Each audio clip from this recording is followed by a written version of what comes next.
Hello everyone, I am Anshu Agrawal. और आज के वीडियो में मैं आपको बहुत सारी इंफॉर्मेशन देने वाला हूँ। आई एम बैंगलोर से रिलेटेड और सारी इंफॉर्मेशन एक्यूरेट है, तो बहुत ध्यान से देख लेना, है ना। तो आपको काफ़ी सारे डाउट क्लियर हो जाएंगे कि आई एम बैंगलोर में जाने के लिए क्या सेक्शनल कट ऑफ लगता है, 10-12 में क्या परसेंटेज होने चाहिए, है ना। तो जैसा कि आपको थंबनेल से पता चल ही गया होगा, तो आज हम लोग डिटेल में एक एक चीज़ डिस्कस करेंगे, तो आपको काफ़ी सारा आइडिया लग जाएगा, है ना। और इवन आपको ये भी पता चल जाएगा कि यार कम परसेंटाइल में भी हो सकता है, नहीं तो देखना। लेकिन हाँ, ऐसा है कि 99 में भी हो सकता है, ना हो सकता है 94 में भी हो जाए, ठीक है, जनरल कैटेगरी में भी। चलो देखते हैं ऐसा होता है कि नहीं, पूरी बातें आज के वीडियो में कर लेंगे। और जैसा कि आप लोग जानते हो कि अगर आपको अपनी प्रिपरेशन अच्छी करनी है, तो टफ से टफ क्वेश्चन का इजी सॉल्यूशन आपको सिर्फ एक ही चैनल पे मिलता है ना। और वो बंदा आपके सामने बैठा हुआ है, तो इसके चैनल को सब्सक्राइब जरा जल्दी से कर दो, क्योंकि आपके लिए ही इस चैनल पे हमने मोनेटाइजेशन तक बंद रखा हुआ है, ठीक है। और सबसे आखिरी में एक इम्पॉर्टेंट चीज, हमने 29 सितंबर को, है ना, national level free mock test organize कर रहे हैं हम लोग, जो कि अप्रॉक्सीमेटली मोर देन 2000 बच्चे देंगे, ठीक है। और 26 सितंबर, मतलब आज ये 25 सितंबर को मैं वीडियो बना रहा हूँ, कल इसकी लास्ट डेट है रजिस्ट्रेशन करने की। तो मेरे चैनल पे वो आप लिंक देख लेना, है ना। तो लास्ट 2-3 वीडियोस देखना, वो मॉक टेस्ट की लिंक मिल जाएगी, वहाँ से जाके फॉर्म भर देना, ठीक है। चलो जल्दी सब चालू करते हैं। आप लोग सोच रहे होगे यार क्या टाइम पास कर रहे हैं सर, ठीक है।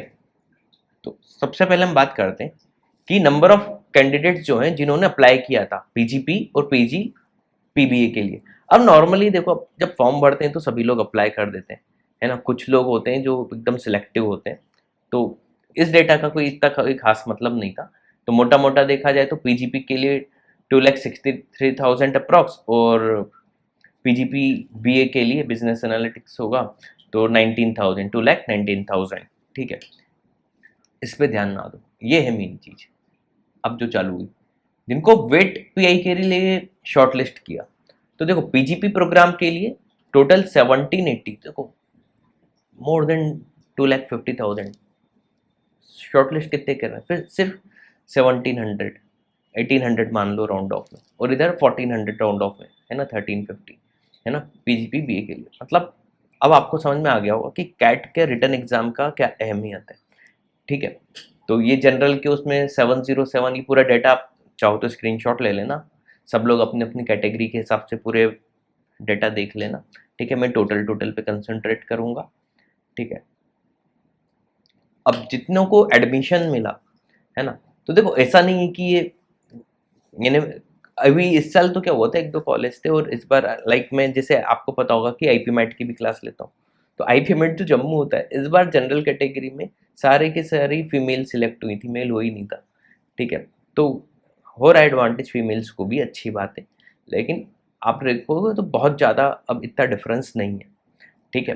तो इक्वल अपॉर्चुनिटी सबको मिल रही है, बल्कि बीए में आप देखो तो फीमेल्स को इसमें भी ज़्यादा अपॉर्चुनिटी मिली हुई है ना। पीजीपी प्रोग्राम में ऑलमोस्ट इक्वल का चल रहा है, इक्वल तो नहीं, हाँ मिल जाता है इसमें, लेकिन पीजीपी बीए में देख लो फीमेल कैंडिडेट्स काफ़ी आगे हैं लड़कों से, ठीक है।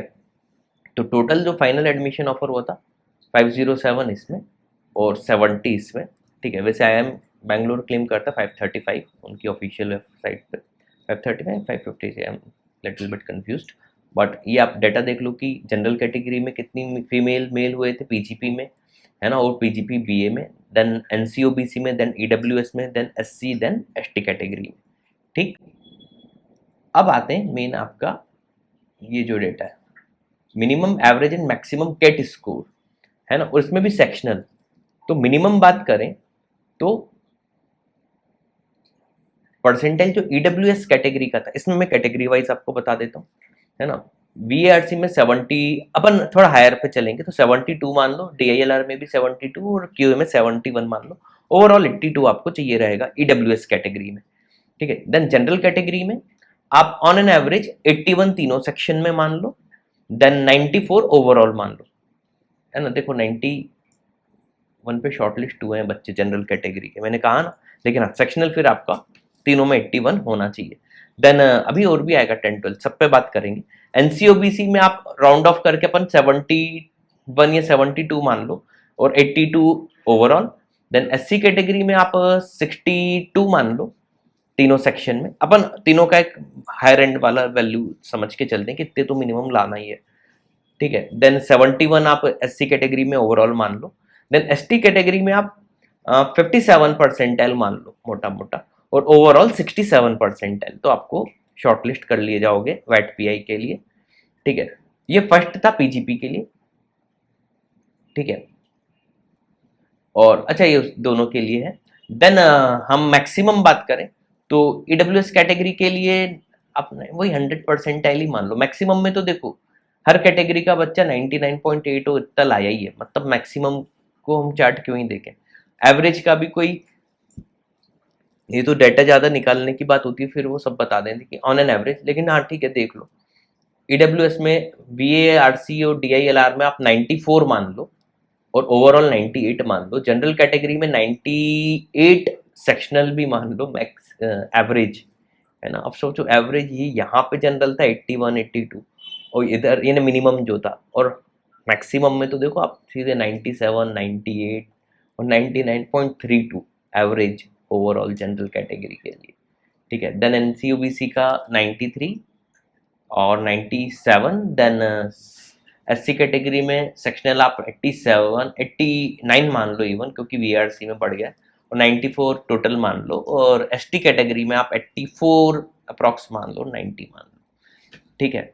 ये कैट स्कोर। अच्छा, कैट का फिर ये जब स्कोर हो जाता है, इसके बाद ये लोग 55% वेटेज ही देते हैं फाइनल सिलेक्शन में कैट स्कोर को, है ना। ये तो सिर्फ शॉर्टलिस्ट करने के लिए होता है, ठीक है, ये चीज़ समझ लेना। फिर जब अब फाइनल होता है तो कैट को 55, और 55 भी अच्छा खासा वैल्यू रखता है, ऐसा नहीं कि अरे यार बस 55 ही दे रहे हैं, नहीं। देन 10-12 के परसेंटेज ये काम की चीजें देखना। ईडब्ल्यूएस कैटेगरी के लिए 10th में 77.2, 12th में 78, और बैचलर्स में 83.19। जनरल कैटेगरी में 10th में 88 मान लो, 12th में 84, बैचलर्स में भी आपका 84 मान के चलो आप मोटा मोटा अपर एंड पे। एनसीओबीसी के लिए 85 75 84, एससी कैटेगरी के लिए देन वही, ये मिनिमम है ध्यान रखना, 89 84 84, एसटी के लिए 82 78 85, है ना। एवरेज 93 94 मान लो, है ना, 94 95। हाईएस्ट देखो, हाईएस्ट तो खैर जो बच्चा टॉपर होगा उसका इन्होंने लिख दिया होगा, उससे कोई फर्क नहीं पड़ता। एवरेज पे अगर ध्यान दें, मिनिमम पे भी इतना कंसंट्रेट ना करें, मैक्सिमम पे भी ना करें, एवरेज पे ध्यान दें, तो ईडब्ल्यूएस कैटेगरी के लिए 10th में 94, 12th में 91, और बैचलर में 87। जनरल के लिए 10th में 95, 12th में 93, बैचलर्स में 87 मान लो। एनसीओबीसी के लिए 10th में 95, 12th में 93, बैचलर्स में आप 87 इसमें भी मान लो। एससी कैटेगरी के लिए 95 92, और अच्छा यहाँ पे देखो एससी एसटी कैटेगरी के एवरेज में परसेंट बढ़ गया है जनरल और उनसे, है ना, 88। देन इधर 95 93 एंड 88 बैचलर्स में, ठीक है। अब हम बात करते हैं एकेडमिक बैकग्राउंड कितना था। अच्छा, हम लोग बार बार बोलते हैं ना, इससे आपको एक चीज समझ में आ जाएगी इस चार्ट से कि इंजीनियर्स को नहीं लेना है, इंजीनियर्स को नहीं लेना है, इंजीनियर्स बेचारे घबरा जाते हैं। ये आरटीआई डेटा देख लो आप, है ना, आप समझ जाओगे कि अच्छा ऊपर वाला पीजीपी के लिए है, नीचे वाला पीजीपी बीए के लिए। आप खुद ही देख लो हर फील्ड में किस कैटेगरी के बच्चे सबसे ज्यादा है। इसके बाद आपको कुछ चेक करने की जरूरत ही नहीं है। तो इंजीनियर्स बच्चे जितने भी हैं उनको घबराने की जरूरत नहीं है। लेकिन देखो आईएम भी जो सोचता है ना डाइवर्सिफिकेशन, वो भी कहीं हद तक सही है। अगर सारे के सारे इंजीनियर्स ही आ जाएंगे तो बेचारे अदर कैटेगरी के बच्चे कैसे एमबीए करेंगे। तो इसलिए वो थोड़ा कट ऑफ ऐसा रखते हैं, 10-12 के परसेंट या ग्रेजुएशन का वेटेज जो देते हैं, ताकि अदर कैंडिडेट्स भी आए। जैसे बिजनेस एनालिटिक्स में आर्ट्स वाला कोई आया ही नहीं है ना, उधर तो चलो आ गए, लेकिन इंजीनियर्स तो आप कुछ भी कर लो आ ही रहे। तो ये थोड़ा सा डाइवर्सिफिकेशन करते हैं, लेकिन उससे आप जो इंजीनियर्स हैं ना जो बोलते हैं कि हमारे साथ धोखा हो गया, हमारे साथ इन्होंने धोखा कर दिया, इंजीनियर्स को लेने ही नहीं चाह रहे, वो चार्ट देख लो, उनको समझ में आ जाएगा कि फिर भी मैक्सिमम तादाद इंजीनियर्स की, तो आपको दुखी होने की जरूरत नहीं है, ठीक है। उम्मीद है आज का पार्ट आपको अच्छे समझ में आ गया होगा। अच्छा नहीं, अभी और भी कुछ बचा है। हाँ sorry sorry sorry, work ex minimum 1 PGP के लिए मंथ में, 1 मंथ का, और एवरेज 27, देन पीजीपी बीए के लिए मिनिमम इन फ्रेशर भी है, एवरेज 21 मंथ का। ठीक है, तो उम्मीद है आपको आज का वीडियो अच्छे से समझ में आ गया होगा। चैनल को सब्सक्राइब कर दो अभी तक सुन रहे हो तो। ठीक है, thanks for watching this video.